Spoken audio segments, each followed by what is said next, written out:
ನಮಸ್ಕಾರ. GTV news ಕನ್ನಡಕ್ಕೆ ಸ್ವಾಗತ. ನಾನು ನಿಮ್ಮ ವೆಂಕಟೇಶ್. ಮಾಗಡಿ ಪಟ್ಟಣದ ಹೊಸಪೇಟೆಯ ಗಂಗಮ್ಮರವರು ಸುಮಾರು ವರ್ಷಗಳಿಂದ ಬಾಡಿಗೆ ಮನೆಯಲ್ಲಿ ವಾಸ ಮಾಡುತ್ತಿದ್ದುದನ್ನು ಗಮನಿಸಿದ ಶ್ರೀ ಕ್ಷೇತ್ರ ಧರ್ಮಸ್ಥಳ ಗ್ರಾಮಾಭಿವೃದ್ಧಿ ಯೋಜನೆಯ ಸದಸ್ಯರು ಧರ್ಮಸ್ಥಳದ ಧರ್ಮಾಧಿಕಾರಿ ಶ್ರೀ ಶ್ರೀ ವೀರೇಂದ್ರ ಹೆಗ್ಗಡೆಯವರ ಮಾರ್ಗದರ್ಶನದಲ್ಲಿ ಮಾತೃಶ್ರೀ ಅಮ್ಮನವರ ವಾತ್ಸಲ್ಯ ಯೋಜನೆ ಅಡಿಯಲ್ಲಿ ಗಂಗಮ್ಮರವರಿಗೆ ನೂತನವಾಗಿ ಮನೆಯನ್ನು ನಿರ್ಮಿಸಿಕೊಟ್ಟು ಮನೆಯ ಗೃಹ ಪ್ರವೇಶ ಮಾಡಿ ಗಂಗಮ್ಮರವರಿಗೆ ಮನೆಯ ಬೀಗದ ಕೀಯನ್ನು ಹಸ್ತಾಂತರ ಮಾಡಿದರು. ಈ ಸಂದರ್ಭದಲ್ಲಿ ಜಿಲ್ಲಾ ನಿರ್ದೇಶಕ ಜಯಕರ್ ಶೆಟ್ಟಿ, ಯೋಜನಾಧಿಕಾರಿ ಅಣ್ಣಪ್ಪ, ಜನಜಾಗೃತಿ ಸಮಿತಿಯ ಜಿಲ್ಲಾ ಉಪಾಧ್ಯಕ್ಷ ದೊಡ್ಡಬಾಣಗೆರೆ ಮಾರಣ್ಣ, ಸದಸ್ಯರಾದ ಮುನಿಕೃಷ್ಣ, ರಾಮಚಂದ್ರಯ್ಯ, ರಘು, ಸಮನ್ವಯಾಧಿಕಾರಿ ತ್ರಿವೇಣಿ, ತಿರುಮಲೇಶ್, ಮಹೇಶ್ ಹಾಗೂ ಇನ್ನೂ ಅನೇಕರು ಭಾಗವಹಿಸಿದ್ದರು. ಪೂಜ್ಯರು ಹಾಗೂ ಮತ್ತು ಮಾತೃಶ್ರೀ ಹೇಮಾವತಿ ಅಮ್ಮನವರ ಒಂದು ಕನಸಿನ ಕಾರ್ಯಕ್ರಮ ಯಾವುದು ಅಂತ ಹೇಳಿದ್ರೆ ವಾತ್ಸಲ್ಯಮಯಿ ಕಾರ್ಯಕ್ರಮ. ಈ ಕಾರ್ಯಕ್ರಮದ ಅಡಿಯಲ್ಲಿ ನಮಗೆ ಇವತ್ತು ಗಂಗಮ್ಮನವರ ಒಂದು ವಾತ್ಸಲ್ಯ ಮನೆಯನ್ನು ರಚನೆಯನ್ನು ಮಾಡಿದ್ದೀವಿ. ಈ ಒಂದು ರಚನೆಯನ್ನು ಪೂರ್ಣಗೊಳಿಸಿ ಇವತ್ತು ಹಸ್ತಾಂತರ ಕಾರ್ಯಕ್ರಮವನ್ನು ಹಮ್ಮಿಕೊಂಡಿದ್ದೀವಿ. ಈ ಒಂದು ಹಸ್ತಾಂತರ ಕಾರ್ಯಕ್ರಮದಲ್ಲಿ ಇಲ್ಲಿಯ ಸ್ಥಳೀಯ ಪುರಸಭೆಯ ಸದಸ್ಯರಾದಂತಹ ರಘು ಸರ್ ಅವರು ಕೂಡ ಉಪಸ್ಥಿತರಿದ್ದಾರೆ. ಅವರಿಗೆ ಎಲ್ಲರ ಪರವಾಗಿ ಪ್ರೀತಿಪೂರ್ವಕವಾದಂಥ ಸ್ವಾಗತವನ್ನು ಕೋರ್ತೇನೆ.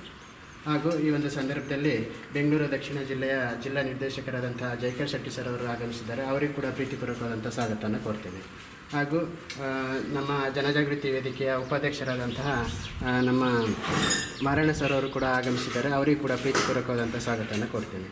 ಹಾಗೂ ಜನಜಾಗೃತಿ ವೇದಿಕೆಯ ಸದಸ್ಯರಾದಂತಹ ಮುನಿಕೃಷ್ಣ ಸರ್ ಅವರು ಹಾಗೂ ರಾಮಚಂದ್ರಯ್ಯ ಸರ್ ಅವರು ಮತ್ತು ನಮ್ಮ ಜ್ಞಾನ ವಿಕಾಸ ಸಮನ್ವಯಾಧಿಕಾರಿಗಳು, ಮೇಲ್ವಿಚಾರಕರು ಮತ್ತು ಇಲ್ಲಿಯ ಸುತ್ತಮುತ್ತಲಿನ ಸದಸ್ಯರು ಮತ್ತು ಪತ್ರಕರ್ತರಾದಂಥ ನಮ್ಮ ವೆಂಕಟೇಶ್ರವರು ಎಲ್ಲರೂ ಕೂಡ ಆಗಮಿಸಿದ್ದೀರಿ. ಎಲ್ಲರಿಗೂ ಕೂಡ ಒಂದೇ ಮಾತಿನಲ್ಲಿ ಪ್ರೀತಿಪೂರ್ವಕವಾದಂಥ ಸ್ವಾಗತವನ್ನು ಕೋರುತ್ತಾ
ಕ್ಷೇತ್ರದ ಮಂಜುನಾಥ ಸ್ವಾಮಿಯನ್ನು ಪ್ರಾರ್ಥಿಸಿಕೊಂಡು ಪೂಜ್ಯ ವೀರೇಂದ್ರ ಹೆಗ್ಡೆಯವರು ಹಾಗೂ ಮಾತೃಶ್ರೀಮ್ಮನವರ ಆಶೀರ್ವಾದವನ್ನು ಬೇಡಿಕೊಂಡು ಇವತ್ತು ಸುಯೋಗ ಮಾಗಡಿ ರಂಗನಾಥ ಸ್ವಾಮಿಯ ಬ್ರಹ್ಮರಥೋತ್ಸವದ ಸುಸಂದರ್ಭ ನಮ್ಮ ವಾತ್ಸಲ್ಯ ಕಾರ್ಯಕ್ರಮದಡಿಯಲ್ಲಿ ಧರ್ಮಸ್ಥಳ ಗ್ರಾಮಾಭಿವೃದ್ಧಿ ಯೋಜನೆ ಮುಖಾಂತರ 25,000 ಕುಟುಂಬಗಳಿಗೆ ಪ್ರತಿ ತಿಂಗಳು ರಾಜ್ಯಾದ್ಯಂತ ಮಾಶಾಸನ ಕೊಡುವಂಥ ಕೆಲಸಗಳಾಗ್ತಿದೆ. ಅಶಕ್ತರು, ನಿರ್ಗತಿಕರು ಯಾರು ನೋಡ್ಕೊಳ್ಳಿಕ್ಕಿಲ್ಲ, ವೃದ್ಧಾಪ್ಯದ ಜೀವನದಲ್ಲಿ ಕಷ್ಟ ಬಂದಾಗ ಅಂಥ ಸಂದರ್ಭದಲ್ಲಿ ಗ್ರಾಮಾಭಿವೃದ್ಧಿ ಯೋಜನೆ ಕಾರ್ಯಕರ್ತರು ಗುರುತಿಸಿದಂಥ ಕುಟುಂಬಗಳಿಗೆ ಪ್ರತಿ ತಿಂಗಳು ಮಾಶಾಸನ ಕೊಡುವಂಥ ಪ್ರಕ್ರಿಯೆಗಳು. ಮುಂದುವರಿದ ಭಾಗ ಅವರಿಗೆ ವಾಸಕ್ಕೆ ಯೋಗ್ಯವಾದಂಥ ಸೂರಿಲ್ಲ ಅಂತ ಹೇಳಿದರೆ ಅವರಿಗೆ ವಾಸಕ್ಕೆ ಯೋಗ್ಯವಾದಂಥ ಮನೆಯನ್ನು ಕಟ್ಟಿಕೊಡುವಂಥ ವ್ಯವಸ್ಥೆ ಇವತ್ತು ಅಮ್ಮನಿಗೆ ಗ್ರಾಮಾಭಿವೃದ್ಧಿ ಯೋಜನೆ ಮುಖಾಂತರ ನಾವು ಮನೆಯನ್ನು ಕಟ್ಟಿಕೊಟ್ಟಿದ್ವಿ. ಕೇವಲ ಮನೆ ಕಟ್ಟಿಕೊಡುವಂಥದ್ದು ಮಾತ್ರಲ್ಲ, ಅವರಿಗೆ ಬಟ್ಟೆಗಳು ಬೇಕು, ಪಾತ್ರೆಗಳು ಬೇಕು, ಪಗಡೆಗಳು ಬೇಕು, ಪುಷ್ಟಿ ಅಂತ ಆಹಾರ ಕೊಡುವಂಥದ್ದು, ಅಥವಾ ಅವರ ಯೋಗಕ್ಷೇಮ ವಿಚಾರಿಸ್ಕೊಳ್ಳಿಕ್ಕೆ ನಮ್ಮ ವಾರಸುದಾರರಂತ ಆಯ್ಕೆ ಮಾಡುವಂಥದ್ದು. ಈ ರೀತಿಯಾಗಿ ಇಡೀ ದೀನ ದುರ್ಬಲ ಕುಟುಂಬಗಳನ್ನು ಗುರುತಿಸುವಂಥ ಮಹತ್ ಕಾರ್ಯವನ್ನು ಸುದೀರ್ಘವಾಗಿ ಮಾತೃಶ್ರೀ ಅಮ್ಮನವರ ಆಶಯದಂತೆ ಪೂಜ್ಯರು ಮತ್ತು ಅಮ್ಮನವರ ಆಶೀರ್ವಾದ ನಡೆಯುತ್ತದೆ. ಇವತ್ತು ಒಳ್ಳೆಯ ದಿವಸದಲ್ಲಿ ನಾವು ಇವರಿಗೆ ಹಸ್ತಾಂತರವನ್ನು ಮಾಡ್ತಿದ್ವಿ. ಸೋಮವಾರ ದಿವಸ ಹಸ್ತಾಂತರ ಆಗಬೇಕಿತ್ತು, ಕಾರಣಾಂತರಗಳಿಂದ ಇವತ್ತಾಗಿದೆ. ಬಟ್ ಇವತ್ತು ಯೋಗಾನುಯೋಗ ಊರಿನ ಹೆಸರಾಂತ ಮತ್ತು ಭಾಳ ಸಾನ್ನಿಧ್ಯ ಇರುವಂಥ ಕ್ಷೇತ್ರದ ಉತ್ಸವ, ಹಾಗಾಗಿ ಇವತ್ತಿನ ದಿವಸ ಅಮ್ಮನಿಗೆ ಹಸ್ತಾಂತರ ಮಾಡಿದರೆ ಇದು ಶಾಶ್ವತವಾಗಿ ನೆನೆಪೊಳೆಯುವಂಥ ದಿವಸ ಅಂತ ನಾನು ಭಾವಿಸ್ಕೊಂಡಿದ್ದೇನೆ. ಅಮ್ಮ ಸುಖವಾಗಿ ಬದುಕಬೇಕು, ಸಂತೋಷ ನೆಮ್ಮದಿಯಿಂದ ಈ ಮನೆಯಲ್ಲಿರಬೇಕು. ಮುಂದಿನ ಜೀವಿತಾವಧಿಯನ್ನು ಈವರೆಗೆ ಎಷ್ಟು ಕಷ್ಟಗಳು ಪಟ್ಟಿದ್ದಾರೆ ಗೊತ್ತಿಲ್ಲ, ಆದರೆ ಇವತ್ತಿನಿಂದ ಅಮ್ಮ ಈ ಮನೆಯಲ್ಲಿ ಇದ್ದುಕೊಂಡು ಸುಖ ಸಂತೋಷದಿಂದ ಇರಬೇಕೆಂಬಂಥ ಆಶಯ. ಅವರು ನಿರ್ಗತಿಕರು ಅಥವಾ ಅವಶ್ಯಕರಂತ ಹೇಳಲಿಕ್ಕಿಲ್ಲ, ನಾವೆಲ್ಲ ಅವರ ಕುಟುಂಬದ ಸದಸ್ಯರಾಗಿ ಇವತ್ತು ಇದ್ದೀವಿ ಅಂತ ಹೇಳಿದರೆ ನಾವು ಕೂಡ ಅವರ ಬಗ್ಗೆ ತುಂಬ ಕಾಳಜಿ ವಹಿಸಿಕೊಂಡು ಈ ಭಾಗದ ಪುರಸಭೆಯ ಸದಸ್ಯರುಗಳು ಇಲ್ಲಿ ಬೇಕಾದಂಥ ಅವಕಾಶಗಳನ್ನು ಕೊಟ್ಟು ಗಣ್ಯಾತಿ ಗಣ್ಯರ ಸಹಕಾರ, ವಿಶೇಷವಾಗಿ ಕ್ಷೇತ್ರದಿಂದ ಈ ಅಮ್ಮನಿಗೆ ವಾತ್ಸಲ್ಯ ಮನೆಯನ್ನು ಹಸ್ತಾಂತರ ಮಾಡುವಂಥದ್ದು. ಇನ್ನೊಂದು ವಿಶೇಷತೆ ಏನಂದರೆ ನಾಳೆ ಮಾತೃಶ್ರೀ ಹೇಮಾವತಿ ಹೆಗ್ಡೆಯವರ ಹುಟ್ಟುಹಬ್ಬ, ಹಾಗಾಗಿ ನಾಳೆ ದಿವಸ ನಾವು ರಾಜ್ಯಾದ್ಯಂತ ಇಂಥ ಮಾಶಾಸನ ಪಡುವಂಥ ಕುಟುಂಬಗಳಿಗೆ ಹಣ್ಣು ಹಂಪಲು ವಿತರಣೆ ಕಾರ್ಯಕ್ರಮ ಕೂಡ ನಾಳೆ ಇಡೀ ರಾಜ್ಯಾದ್ಯಂತ 25,000 ಕುಟುಂಬಗಳಿಗೆ ಆಗ್ತಾಯಿದೆ. ಹಾಗಾಗಿ ಅಮ್ಮನವರಿಗೆ, ಪೂಜ್ಯರಿಗೆ ಇನ್ನಷ್ಟು ಆಯುಷ್ಯವನ್ನು ಭಗವಂತ ಕೊಡಲಿ, ಇಂಥ ಸಮಾಜಮುಖಿ ಸೇವೆ ಮಾಡಲಿಕ್ಕೆ ಅವರಿಗೆ ಶಕ್ತಿಯನ್ನು ಭಗವಂತ ಕೊಡಲಿ ಅಂತ ಈ ಸಂದರ್ಭದಲ್ಲಿ ಭಕ್ತಿಯಿಂದ ಪ್ರಾರ್ಥಿಸಿಕೊಂಡು ಅಮ್ಮನಿಗೆ ಮಾಡಿಕೊಟ್ಟಂಥ ಮನೆಯನ್ನು ಇವತ್ತು ಎಲ್ಲ ಗಣ್ಯರ ಸಮ್ಮುಖದಲ್ಲಿ ಹಸ್ತಾಂತರ ಮಾಡ್ತಿದ್ದೇವೆ. ಈ ಮನೆಯಲ್ಲಿ ಅಮ್ಮ ಸುಖ ಶಾಂತಿ ನೆಮ್ಮದಿಯಿಂದ ಬಾಳ್ಬೇಕೆಂಬಂಥ ಶುಭ ಹಾರೈಕೆ ನಮ್ಮದು. ಧರ್ಮಸ್ಥಳ ಸಂಸ್ಥೆ ಇಂಥ ಅನೇಕ ಸಮಾಜಮುಖಿ ಕಾರ್ಯಕ್ರಮಗಳು ಹಮ್ಮಿಕೊಂಡು ಈ ರಾಜ್ಯಾದ್ಯಂತ ಎಲ್ಲ ಕಡೆ ಉತ್ತಮವಾದ ಕೆಲಸಗಳು ಮಾಡ್ತಾಯಿದ್ದಾರೆ. ಈಗ ಹಾಲಿನ ಡೈರಿಗಳಿಗಿರ್ಬೋದು, ದೇವಸ್ಥಾನಗಳಿಗಿರ್ಬೋದು, ಸಮುದಾಯ ಭವನಗಳಿಗೆ, ಕೊನೆಗೆ ಇಂಥ ಅವು ಯಾರೂ ಇಲ್ಲದಂಥ ನಿರ್ಗತಿಕರಿಗೆ ಒಂದು ಮನೆ ಕಟ್ಕೊಳ್ಳೋದಿರ್ಬೋದು, ಮಾಶಾಸನ, ಇಂಥ ಅನೇಕ ಸಮಾಜಮುಖಿ ಕಾರ್ಯಕ್ರಮಗಳು ಹಮ್ಮಿಕೊಂಡಂಥ ಧರ್ಮಸ್ಥಳದ ವೀರೇಂದ್ರ ಹೆಗ್ಡೆಯವರ ದಂಪತಿಗಳಿಗೆ ಒಂದು ಇನ್ನೂ ದೇವರ ಆಯಸ್ಸು ಆರೋಗ್ಯ ಕೊಟ್ಟು ಕಾಪಾಡಲಿ ಅಂತ ಈ ಸಂದರ್ಭದಲ್ಲಿ ಬೇಡ್ಕೊಳ್ತಾ ಇದ್ದೀವಿ. ಕರುಣಾಳು ಮಂಜುನಾಥ ಸ್ವಾಮಿಯ ಕೃಪೆ ನಾಡಿಗೆ ಇರಲಿ. ಪೂಜ್ಯರಾದಂಥ ಡಾಕ್ಟರ್ ಡಿ ವೀರೇಂದ್ರ ಹೆಗ್ಗಡೆಯವರು ಮತ್ತು ಶ್ರೀ ಹೇಮಾವತಿ ಅಮ್ಮನವರ ಕೃಪೆಯಿಂದ ಸರ್ಕಾರ ಮಾಡದೇ ಇರ್ತಕ್ಕಂಥ, ತಲುಪದೇ ಇರ್ತಕ್ಕಂಥ ಜಾಗಗಳಿಗೆ ಧರ್ಮಸ್ಥಳದ ಗ್ರಾಮಾಭಿವೃದ್ಧಿ BC ಟ್ರಸ್ಟ್ ತಲುಪ್ತಾ ಇದೆ. ಇದೊಂದು ಭಾಳ ಸಂತಸದಾಯಕವಾದದ್ದು. ಗಂಗಮ್ಮನವ್ರು ಇಷ್ಟು ವಯಸ್ಸಾದರೂ ಕೂಡ ಅವರಿಗೆ ಮೂಲ ನೆಲೆ ಇರಲಿಲ್ಲ. ನೆಲೆಯನ್ನು ದೊರಕಿಸಿಕೊಟ್ಟಂಥ ಸಂಸ್ಥೆಗೆ, ಪೂಜ್ಯರಿಗೆ ಮತ್ತು ಜಿಲ್ಲಾ ನಿರ್ದೇಶಕರು, ತಾಲೂಕು ಯೋಜನಾಧಿಕಾರಿಗಳು ಮತ್ತು ಸಮನ್ವಯ ಅಧಿಕಾರಿಗಳು, ಈ ಒಂದು ಸೇವಾ ಬಂಧುಗಳಿಗೆ ಎಲ್ಲರಿಗೂ ಕೃತಜ್ಞತೆಗಳನ್ನು ಸಲ್ಲಿಸ್ತೇನೆ. ತಾಯಿ ಆರೋಗ್ಯ ನೆಮ್ಮದಿಯಿಂದ ವೃದ್ಧಾಪ್ಯವನ್ನು ಕಳೀಲಿ ಅಂತ ಪ್ರಾರ್ಥಿಸ್ತೇನೆ. ಶಿವಬಾಬಾ ಬ್ರಹ್ಮಬಾಬಾ ಸೇರ್ಕೊಂಡು ದೇವ್ರ ಕಡೆಯಿಂದ ನನಗೆ ಸೈಟ್ ಕೊಟ್ಟು ಮನೆ ಕಟ್ಟಿಸ್ಕೊಟ್ಟವ್ರೆ. ನನ್ನ ಜೀವನಕ್ಕೆ ದಾರಿ ತೋರಿಸ್ಕೊಟ್ಟವ್ರೆ.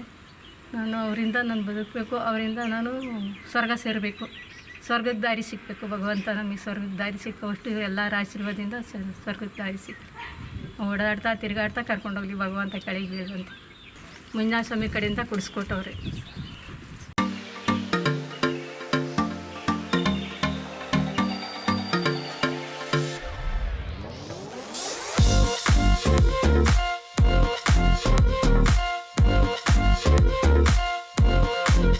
ಇದು ಇವತ್ತಿನ ಮಾಗಡಿಯ ಸುದ್ದಿ ಸಮಾಚಾರ. ನಿರಂತರ ಸುದ್ದಿ ಸಮಾಚಾರಕ್ಕೆ ವೀಕ್ಷಿಸಿ ನಿಮ್ಮ GTV ನ್ಯೂಸ್ ಕನ್ನಡವನ್ನು. ವಂದನೆಗಳು.